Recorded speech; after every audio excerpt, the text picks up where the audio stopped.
നമസ്കാരം. സ്വന്തം രാജ്യത്തിനോട് പോലും ഒരു സ്നേഹവുമില്ലാത്ത ഒരു പ്രസിഡന്റാണ് അമേരിക്കൻ പ്രസിഡന്റ് എന്ന കാര്യത്തിൽ ഒരു സംശയവുമില്ല. എപ്പോഴും നോബൽ സമ്മാനം മാത്രം ലക്ഷ്യം വെച്ച് എപ്പോഴും നോബൽ സമ്മാനത്തെ മാത്രം സ്വപ്നം കണ്ടുകൊണ്ടിരിക്കുന്ന ഒരു വ്യക്തിയാണ് അമേരിക്കയുടെ പ്രസിഡന്റ്. നിലവിൽ ഇന്ത്യയുടെ അടുത്ത സുഹൃത്തെന്ന് നടിക്കുന്ന ഡൊണാൾഡ് ട്രംപിൽ നിന്നും കുറച്ചു കാലമായി ഇന്ത്യക്ക് അത്ര നല്ല അനുഭവങ്ങളല്ല ഉണ്ടാകുന്നത്. സാമ്പത്തിക കാര്യങ്ങളിലടക്കം ഇന്ത്യയെ പ്രതിസന്ധിയിലാക്കുന്ന നയമാണ് അദ്ദേഹം സ്വീകരിക്കുന്നത്. ഇന്ത്യക്കെതിരെ നികുതി ഭീഷണി ഉയർത്തിയ ട്രംപ് US ഇന്ത്യ വ്യാപാര കരാർ ഉണ്ടാക്കുമെന്നും വ്യക്തമാക്കിയിട്ടുണ്ട്. എന്നാൽ ഈ കരാർ ഇന്ത്യൻ നയങ്ങൾക്ക് വിരുദ്ധമാണെന്നും ആശങ്ക ശക്തമാണ്. ഇതിനിടെ റഷ്യയുടെ എണ്ണ വാങ്ങുന്നതിന്റെ പേരിൽ ഇന്ത്യക്കെതിരെ വീണ്ടും നിലപാട് സ്വീകരിക്കുകയാണ് ട്രംപ്. റഷ്യയുടെ എണ്ണ, ഊർജ ഉത്പന്നങ്ങൾ വാങ്ങുന്ന ചൈന, ഇന്ത്യ തുടങ്ങിയ രാജ്യങ്ങൾക്ക് 500% തീരുവ ചുമത്താൻ സാധ്യതയുള്ള സെനറ്റ് ബില്ലിന് US പ്രസിഡന്റ് ട്രംപിന്റെ അംഗീകാരം നൽകിയിട്ടുണ്ട്. റഷ്യയിൽ നിന്നും വൻതോതിൽ എണ്ണ വാങ്ങുന്ന ഇന്ത്യക്ക് ഈ തീരുമാനം വലിയ തിരിച്ചടിയാണ്. ഉപരോധ ബില്ലുകൾ വോട്ടിന് വയ്ക്കണമെന്ന് ട്രംപ് നിർദ്ദേശിച്ചതായി US സെനറ്റർ വെളിപ്പെടുത്തുന്നുണ്ട്. യുക്രൈനിൽ വിഷയത്തിൽ റഷ്യൻ പ്രസിഡന്റ് വ്ളാഡിമിർ പുടിനെ ചർച്ചയ്ക്കായി എത്തിക്കാൻ ഉദ്ദേശിച്ചിട്ടുള്ളതാണ് ട്രംപിന്റെ നിർദ്ദേശമെന്നും നിർണായകമാണെന്നും സെനറ്റർ വ്യക്തമാക്കുന്നു. നിങ്ങൾ യുക്രൈനെ സഹായിക്കാതെ റഷ്യയിൽ നിന്ന് സാധനങ്ങൾ വാങ്ങുകയാണെങ്കിൽ അമേരിക്കയിലേക്ക് വരുന്ന നിങ്ങളുടെ ഉത്പന്നങ്ങൾക്ക് 500% തീരുവ ചുമത്തപ്പെടും. വ്ളാഡിമിർ പുടിന്റെ എണ്ണ 70% വാങ്ങുന്നത് ഇന്ത്യയും ചൈനയുമാണ്. അദ്ദേഹത്തിന്റെ യുദ്ധ ഉപകരണങ്ങൾ മുന്നോട്ട് കൊണ്ടുപോകുന്നത് അവരാണ്. യുക്രൈനിലെ റഷ്യയുടെ അധിനിവേശത്തിന് ചൈന, ഇന്ത്യ, റഷ്യ എന്നിവർക്കെതിരായ സാമ്പത്തിക ബങ്കർ ബസ്റ്ററാണ് റഷ്യൻ ഉപരോധ ബിൽ. ബില്ലിന് 84 സ്പോൺസർമാരുണ്ട്. ബിൽ പാസാക്കുമെന്നാണ് കരുതുന്നത്. Centre for Research on Energy and Clean എയറിന്റെ 2025 മെയിലെ കണക്കുകൾ പ്രകാരം റഷ്യൻ ഫോസിൽ ഇന്ധനങ്ങളുടെ രണ്ടാമത്തെ ഏറ്റവും വലിയ ഇടപാടുകാരനാണ് ഇന്ത്യ.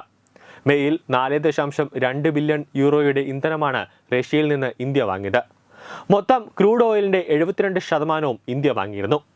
അതേസമയം US ഉപരോധ ബില്ലിനെ കുറിച്ച് ശ്രദ്ധയിൽപ്പെട്ടുവെന്നും വിഷയം പരിഗണിക്കുകയാണെന്നും റഷ്യൻ വക്താവ് ദിമിത്രി പെസ്കോവ പറയുന്നു. USന്റെ സമ്മർദ്ദങ്ങൾക്കും വഴങ്ങാതെ റഷ്യൻ ക്രൂഡ് ഓയിൽ വൻതോതിൽ വാങ്ങിക്കൂട്ടുകയാണ് ഇന്ത്യ ഇപ്പോൾ. ജൂണിൽ ഇതുവരെ പ്രതിദിനം ശരാശരി 22 ലക്ഷം ബാരൽ വീതം റഷ്യ എണ്ണ ഇന്ത്യക്ക് ഇറക്കുമതി ചെയ്തുവെന്നും ഇത് 2 വർഷത്തെ ഉയരമാണെന്നും വിപണി നിരീക്ഷകരായ ക്ലിപ്പറിന്റെ കണക്കുകൾ വ്യക്തമാക്കുന്നുണ്ട്. ഇതാകട്ടെ Iran, Saudi Arabia, UAE, Kuwait എന്നിവിടങ്ങളിൽ നിന്നുള്ള സംയോജിത പ്രതിദിന ശരാശരിയേക്കാൾ കൂടുതലാണ്.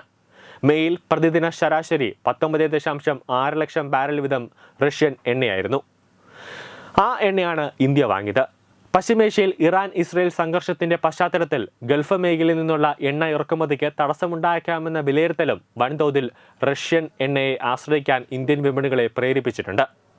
സംഘർഷം രൂക്ഷമായാൽ ഇറാൻ ഹോർമുസ് കടലിടുക്ക് അടച്ചേക്കുമെന്ന റിപ്പോർട്ടുകളുണ്ടായിരുന്നു.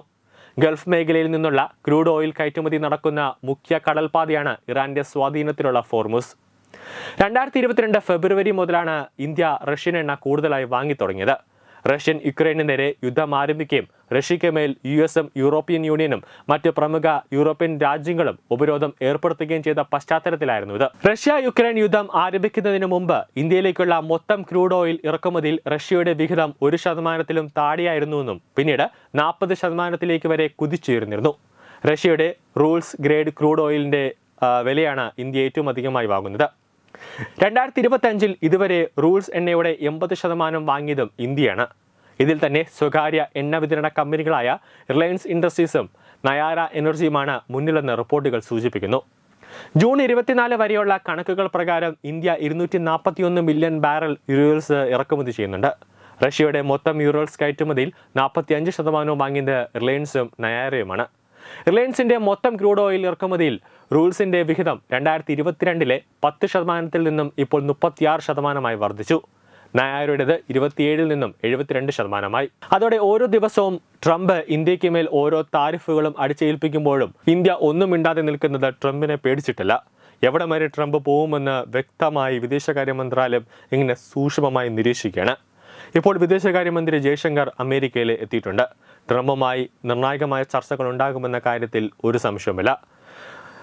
വിദേശകാര്യമന്ത്രി ജയശങ്കർ തന്നെ പോയതുകൊണ്ട് ട്രംപ് എന്തായാലും ഒരു പണി ജയശങ്കർ ട്രംപിന് കൊടുക്കാനുള്ള സാധ്യതയും നമുക്ക് തള്ളിക്കളയാൻ പറ്റില്ല എന്നാണ് വിദഗ്ധർ പറയുന്നത്. ന്യൂസ് ഡെസ്ക് തത്വമൈ ന്യൂസ്. രാവുമായണം രാമനെ അറിയണം. സ്കൂൾ കുട്ടികൾക്കായുള്ള രാമായണം പ്രശ്നോത്തരി. ജൂലൈ 20 ഞായറാഴ്ച രാവിലെ 9 മണിക്ക്. സ്ഥലം കൃഷ്ണപിള്ള മെമ്മോറിയൽ ഓഡിറ്റോറിയം, നന്ദാവനം, തിരുവനന്തപുരം. രാമായണ മാസാചരണത്തോടനുബന്ധിച്ച് തത്വമയി TV സ്കൂൾ കുട്ടികൾക്കായി ഒരു രാമായണം പ്രശ്നോത്തരി സംഘടിപ്പിക്കുന്നു.